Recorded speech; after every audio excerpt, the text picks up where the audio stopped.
పాక్లోని 9 ఉగ్ర స్థావరాలపై భారత్ మెరుపుదాడులు.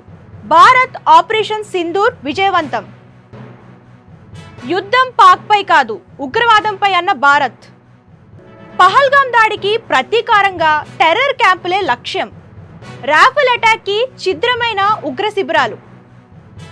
దాడుల్లో 80 మందికి పైగా ఉగ్రవాదులు హతం. మొదటిసారి రాఫెల్ను వినియోగించిన భారత్. భారత్ దాడులతో వణికిపోయిన పాకిస్తాన్ ఆర్మీ.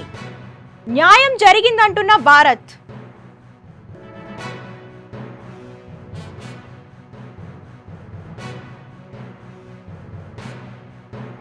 పహల్గాంలో రక్తం పారించిన ఉగ్రమూకలకు భారత్ ధీటైన ఊహించని జవాబిచ్చింది.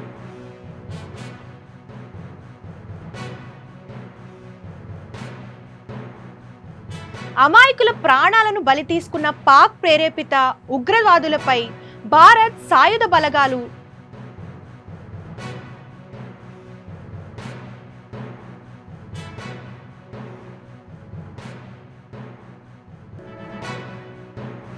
ఉక్కు పిడికిలి బిగించడమే కాకుండా చావు దెబ్బ కొట్టాయి.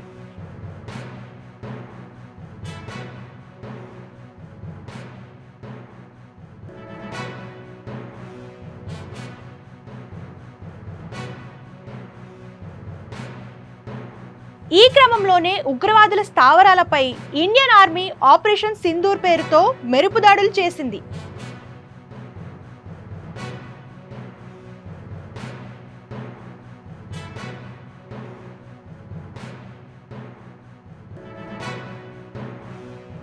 తొమ్మిది ఉగ్రవాద స్థావరాలపై భారత్ సైన్యం నిప్పుల వర్షం కురిపించింది.